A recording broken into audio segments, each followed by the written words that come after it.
Hello and welcome to Staying the Course, a podcast on navigating the challenges of lifelong learning. If you are new to the channel, do subscribe if you find this content helpful. Our guest for today is Dr. Soo Wincci, an award-winning artist as well as an accomplished lifelong learner who has earned degrees across many disciplines, including music, business, and law. Hello, Dr. Soo Wincci, how are you? Hola, ¿cómo está? Everything is good. Todo bien in Spanish is called todo bien. So yeah, thank you so much for the introduction. So I'm really humble. And yeah, I'm a person who loves to learn. Hola, that's the only Spanish word that I know, and welcome back home. Yeah. Sementara in KL kan? Yeah. Yeah, sementara ke KL. Nice to have you. So in this conversation, we are interested to understand Dr. Soo Winci's motivation to continuously study on top of building her career as an artist, specifically on your current pursuit in going for a second PhD degree, Dr. Soo Wincci. So if it's okay, I can start, yeah? Yeah. Okay, great. My first question, Dr. Soo Wincci. I was going through your journey and I was looking at your profile. You were a recording artist when you decided to pursue your first PhD back in 2010.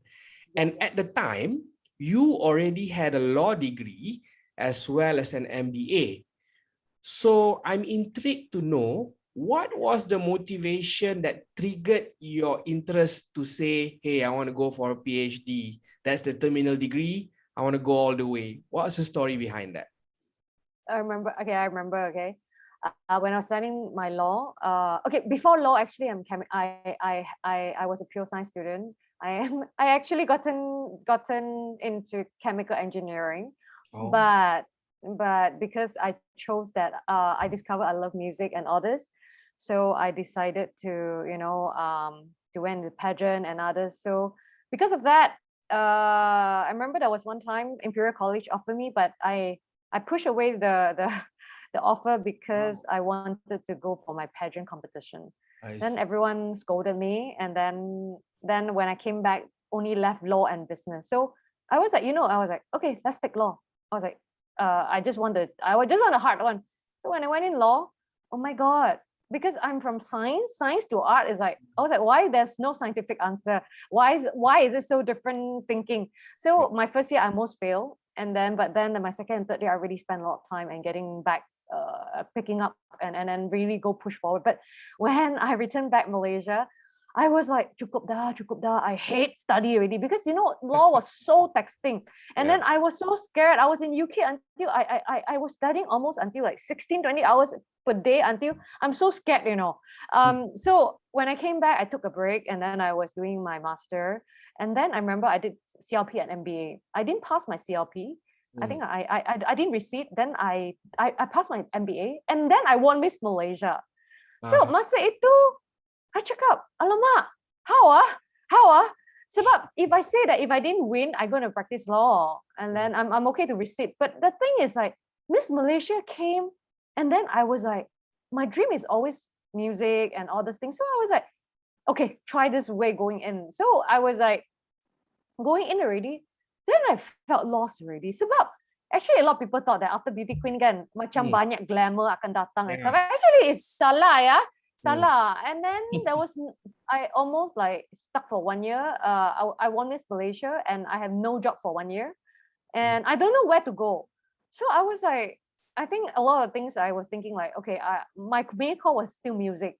Then I try and do some DIY album and all this. But the thing is, I don't have any, music production experience. Performance banyak. I was from music school part-time. But production is the next level. So, cakap performance on stage easy for me because I was singing since young. So I was like, masuk studio, how to do mixing? I didn't even know what's mixing and mastering. I was like, isn't performance about just performing? So when I hit the studio, oh my goodness, I found that entertainment industry is so deep. And I remember that time, I was like, I'm so lost until like, hey, if I say that I win Miss Malaysia, I nak jejak kaki dalam industry, I was like, you know what? All my senior, you listen to senior, you listen to people inspiration, always fall back to education, right? Yeah. So I pergi cari lah, Masa itu banyak yang, now you got hybrid kan? Yeah. Dulu mana ada hybrid and online. There was only one university in Malaysia offering online PhD. Yeah. I straight away went. Then after negotiation, they decided like to sponsor me, and then I decided to take up the challenge. And then after that, the first 2 years, I almost gave up and I almost don't want to go to school anymore. So about PhD, I didn't know was so deep until that hard. So I was totally lost. And then I was so busy in my entertainment life. I was totally like, you see me on set. Then when I wake up, I might be university or TV station. That time was my life was just work, study, sleep pun 3 jam, 4 jam saja. Wow. But every day I'm so scared, I was like, how the stress, every time reporter, bila nak habiskan, I was like, PhD ini bukan sebab I am a person where I really insist to go the right way. So I was like, it's not as easy. So people who go through PhD will know that. So that was my journey. I was like, oh my God. So that was like, I was like, but then it really pushed me a lot and it showed me a lot of things. Yeah. Beyond because I watched your graduation ceremony speech.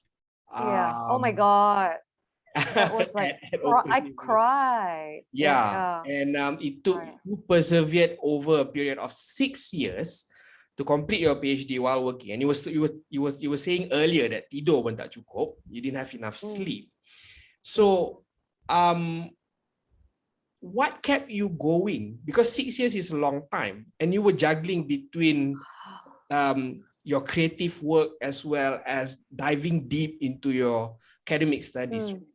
So how did you balance these two? I know there was a point where you wanted to give up, but you did not. So a lot of people who are considering this is always afraid of dropping out, but you did not drop out. So Dr. Soo Wincci, share with us what kept you going. Okay, that time it was like I was telling myself, since kan the halfway through, okay, so win or lose, must I just walk until the end? I was thinking like that. And then the second is, I guess I was asking myself also, how long can I just be an actress or a singer? So I told myself also, I also don't want to go and snatch with the young people. And also the third one is, I really want, the day one I come in, I want to make a change out for industry and stuff. My dream is international award. So I was like, if I can't survive Malaysia, if I don't push this through, how am I going to survive in overseas? So I keep telling and also the thing is like, my motto is, I don't care. If I do this just for myself, then I'm not doing this. Then the second thing is like, I want to create something to change the perspective for women. So masa itu kan, I nampak banyak my age of girls all pergi kahwin. And then everyone, we are called leftover, sisa tau. Wow. I was like, the stress, seriously, because I'm from a traditional Chinese background. I was like, I langsung pun kadang-kala kan, I was like so down until I was like, am I crazy? Everyone sampai cakap, Wincci is so weird. Well, I was weird because my intellectual and my process is way beyond what they think. So I even fall apart with so many people. But then I really discovered that it's a test from life, from PhD. And the thing is, it's called PhD, permanent head damage. So that was the thing who kept me going, where so many people were looking down on me. I still remember, whole class, I was the youngest. I see. Everyone predicted that I won't graduate. I was like, wow, the more they say, right, the more, you know what I do? That's why I start puasa also, I remember. I puasa every time. Pukul 4 sahur, I force myself do thesis. Oh. Wow. So I was like, I keep praying, I keep doing, I travel to my university and supervisor sampai I keep knocking on the door until they don't want to see me or see me, I go. Okay. The semangat, okay, this is something where is the same as my Miss Malaysia. Sebab dulu Miss Malaysia ke semua ke, I'm a person where the school will know me that I am like a cow. I'm very hardworking. You know, I'm going to knock until it break. You know, at least I go and knock. You know, so I was like, as long as I do it, win or lose never mind. Tapi saya nak tengok ada at least a record lah, ada benda lah. You know, so it keep me going. The spirit. So a lot of people I think scared of failure. Yeah. So almost the naysayers, people who were saying no, no, no, they fueled you, right? They gave you more energy for you to keep on going, right? Wow, they gave me so much energy, and but of course they also injured me a lot, you know. So I won't say it's a very smooth road. I even fought with a lot of people because it's like that. It's just like Albert Einstein. He was fighting against a lot of things. Only you have all the creation, right? Yeah. Technology and advancement, you have to fight. We are the creator. We are not a follower. So I was like, sometimes again in Asia, they would think that I'm too talkative, or you know, sebab I'm law training lah, law graduate training is always like that, you know. Yeah. So kadang-kala I was like, kadang-kala, you know, sampai how, you know, lepak ke, yamcha ke, gathering, you never see me. Can you imagine the stress is you go family gathering? Yeah. The only question is so disgrace. The only question is bila nak kahwin. So I was like, so Hayat. I mean, like the life for a girl, it's just about marriage. Right. I dedicated so much of my time into my PhD, into doing all these things. Why? You know, sometimes I don't blame them, but in my heart, I was like, if I don't do this, what about the next generation of the girls? So are we going to have the cycle? So sometimes I think they think, okay, if I go, they will follow. And celebrity and all this, I was like, go. At that time, even I encourage all celebrity around me. Pergi. I keep introducing. Pergi study. I keep pushing, you know. So I was like, I see the importance already, you know. So that was the thing who kept me going. I see, great. And I think the beautiful thing about that is breaking the perception, breaking the norms. What is being expected of you is not a template for everyone, right? I think no. Kan? Jangan keep the template like that. Create your own. Yeah. So, you know, your graduation speech video in itself is already one that has been viewed many times. And then you are very actively sharing Tanya Dr. Soo Wincci. I thought that segment is very good because you address specific questions that people have that are very personal to them. So I think you are very generous lah with your ilmu, yeah. So you graduated in 2016 and you never stopped learning even after you've gotten your PhD already. Instead, you pursued a master's at the prestigious Berklee College of Music, and now in the field of music also, a second PhD, a doctorate level degree in Spain. I tried to pronounce, Universitat Politècnica de València. How wrong did I get? Dekat lah, okay. It's dekat. Okay. Dekat. Most people would be content with one PhD. That's enough. I'm going to go into, you know, stay away from my thesis, my dissertation writing, you know, literature review, semua tak nak. But you did the exact opposite and you went on. Berklee is one story. Going to Valencia is one story. Dr. Soo Wincci, please share with us what, again, kept you going. Oh my God, you know, okay. I was like, if first PhD pun like this, right? Wow, these 5 years even changed my life. I remember that time my PhD news was so viral, and then I was in my peak, and I was winning a lot of awards on that year. Then, well, I thought, you know, okay, I'm going to sit there, and then, you know, just that's all for me, you know, I'm done. But the thing is, I was like, hey. What was my dream again? I asked myself, you know, international grant.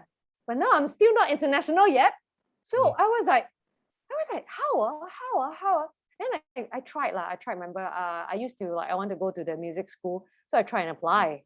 Then I thought, nah, tak dapat punya. Pasti tak dapat.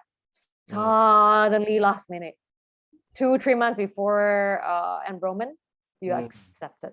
I was like, I've been waiting for this time for 10 years, but I remember the fees was expensive. And the thing is, I'm not sure whether, well, if you say I jump from other things and stuff, but now it's production technical, So I am not a technical person. So I was like, meaning I need to work way harder than anyone. So I was like, okay, now I go one semester first. If I fail, I come back. This time I really say that, okay? Because one, I don't want to waste the money. And second and third, I just want to go and see and stuff. So I went there. But when I went there, I didn't know that I can't fly back because of the visa problem. Once you are in the European country, you can't fly out. Like you only can fly out after 3 months, and the application is very tedious. So I thought I'm going to fail the exam. But then that time when I went there, I already saw all that generation of people are double masters. So I was like, I straight away call back. And then there was a lot of problem with my company when I'm not around. So I call back and say that shut the company, because overseas is way deeper than what we thought already.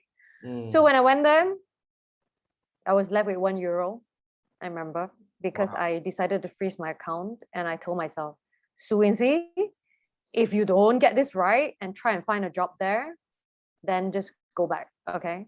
So I really, if that time you think that in Malaysia, yes, okay, you're still doing your job, at least you still have a job, and then you still have all these things, and that time was sponsored. But the first year, if I want to aim for the scholarship, I had to prove it to the Boston and Spanish people. I see. Because Malaysia, they know you, but they don't know, it's judged by evidence. So you have to prove yourself.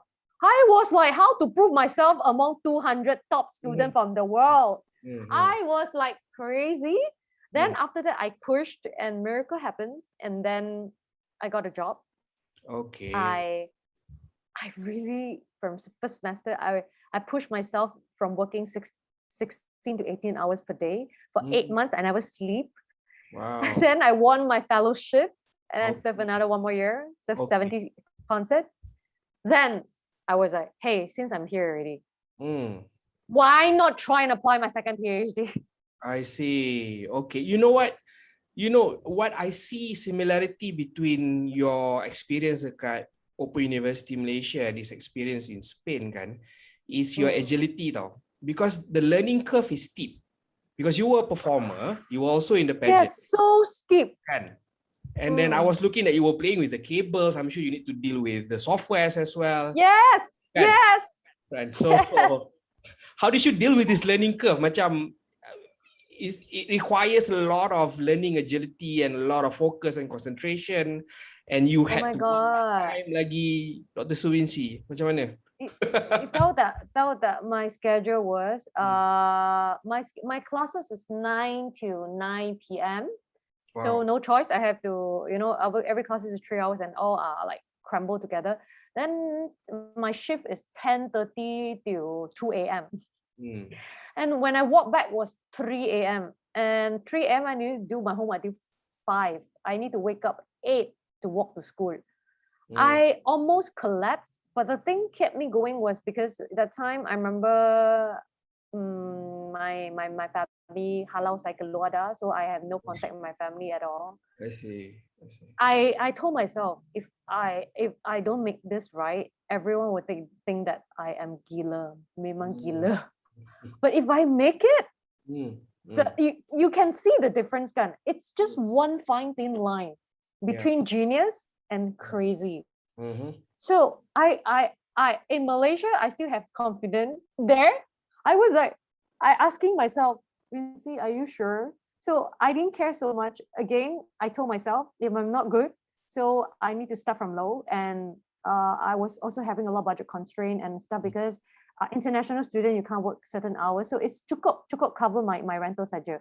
So from that time until today, I think that taught me a lesson where kena budget and I do everything by myself already. That's why I'm, from a beauty queen, a performer who people serve you and all this until you have to serve people, and until €1 I eat flour. Wow.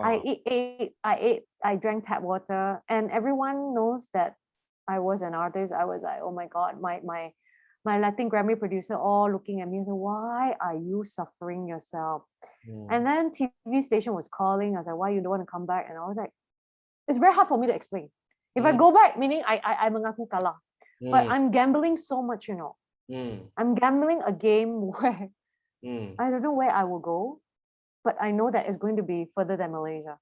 Meaning the global punya aspiration that you have held like almost 10, 15 years before is still central to you, and which is why you're placing yourself in this beyond your comfort zone.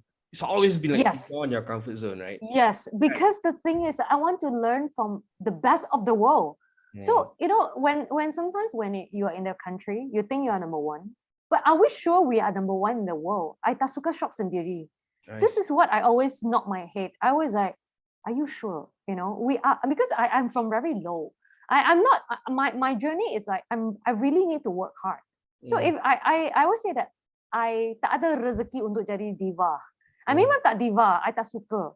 Sebab if I'm not hands-on, I don't feel safe.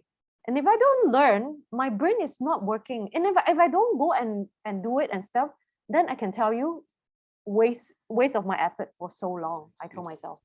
I see. So now I want to talk about your research, because when you were doing your first PhD, that was business.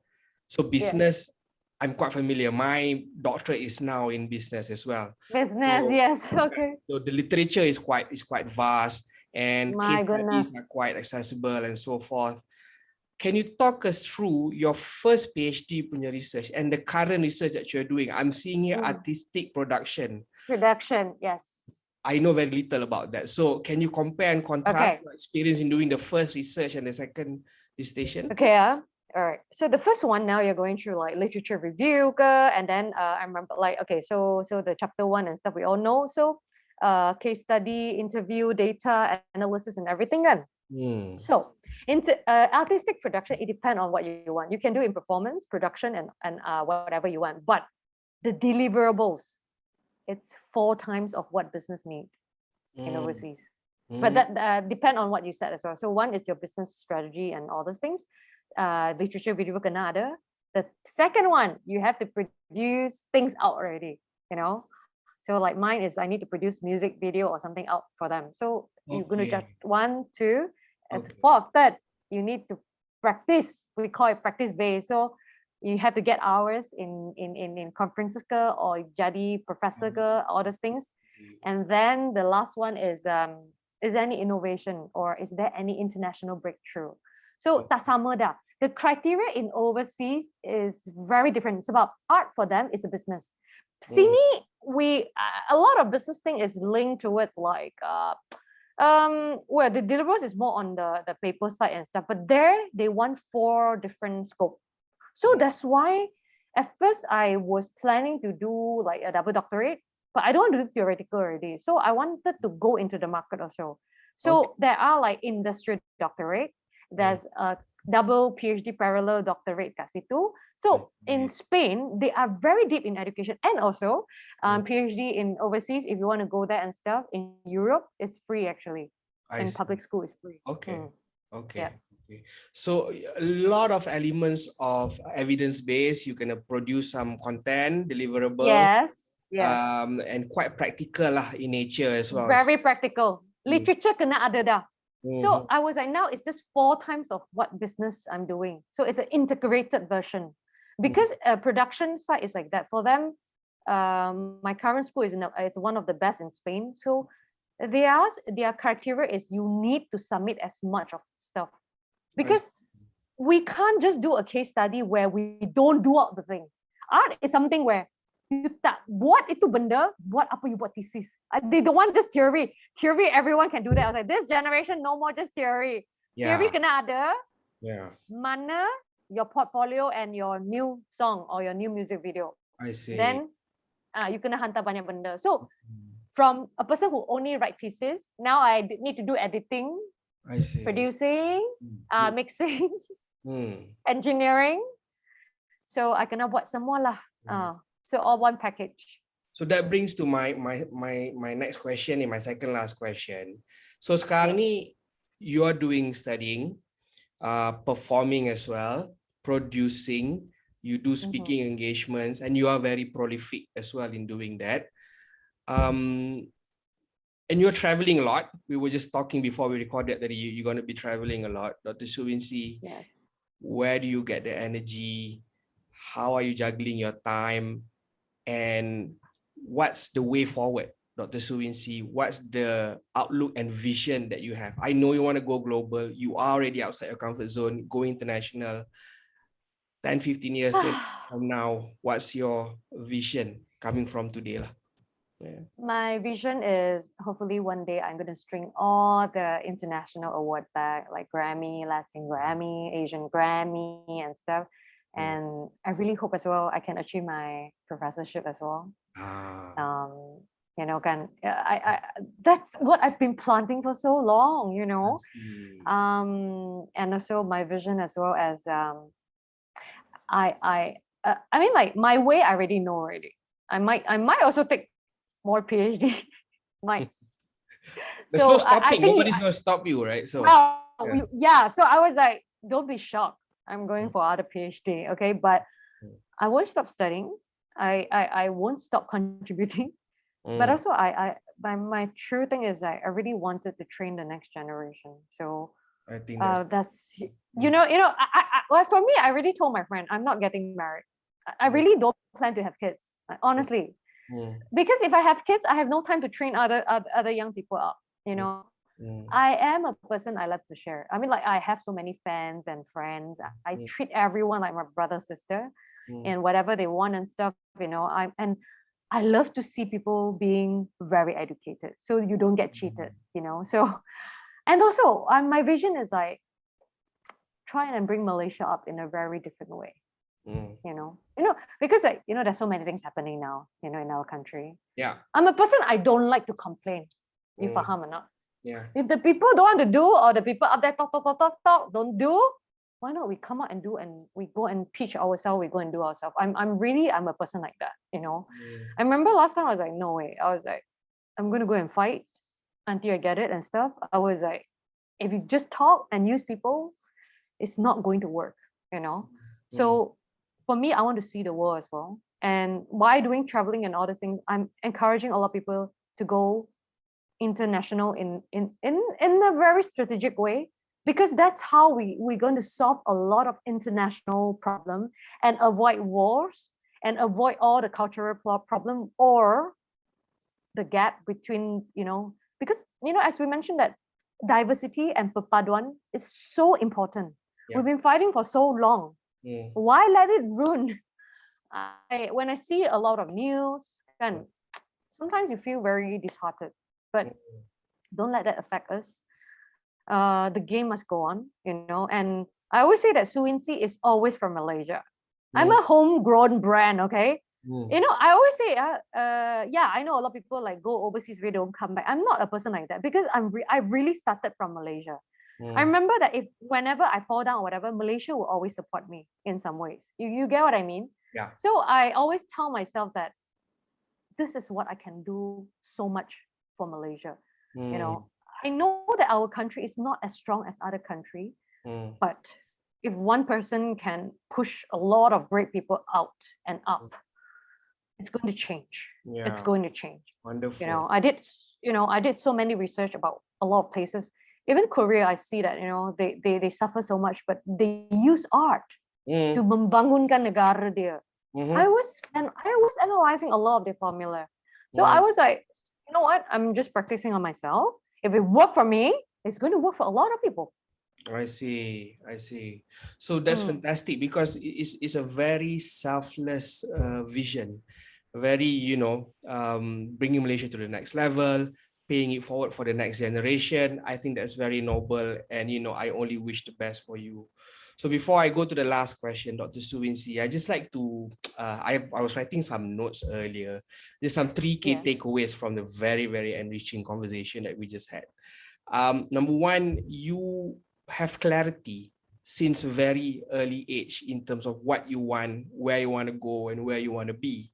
And number 2, in the many roles that you play in the arts as well as in academic, you have very high learning agility and adaptability. No matter how difficult it is, you always find your way in trying to consume the knowledge, get the skills transferred to you.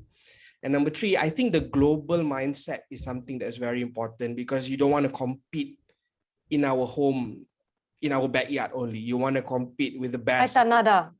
Yes, because for me, it's like, honestly, since day one, I won't compete with my own people. I'm so sorry. It's about, I can't. For what? Why are we competing among ourselves? You know, sometimes I'm just getting some position or some title. I just want to represent Malaysia. Yeah. I'm not here to snatch anything from you all, you know, like since day one, you know, I know my direction. I was like, the pool is so small here. Why are we fighting among ourselves and not going out to build something else for the next generation to go? You know, Korea have been doing that. I saw Indonesia also spending things. A lot of them are starting. Why are we not starting? You get what I mean? So if government can't support or whatever, we can go through education way. You know, independent way. And we can go through your own effort, but you need a lot of training and all these things, you know, so it's not just money and all this. So that is something where one day when I'm old, I won't regret, you know. I don't want a normal life. I'm so sorry. I don't want a normal life. If I want a normal life, I won't even go into entertainment or art industry or even take my first PhD. Yeah, fantastic. I remember one interview that you did. You said you want to grow in the most accessible way possible, and education is that most accessible way in growing. No shortcut. I can tell you, I tried so many ways. I did business before. I did business, you can earn very fast and whatever. At the end, nowadays, even in overseas, I would like to share with you all, there's lesser entrepreneur visa already. You have to go through exceptional way where you have to tender via PhD. You know, there's no more artist visa. No more artist visa. There's so many things happening.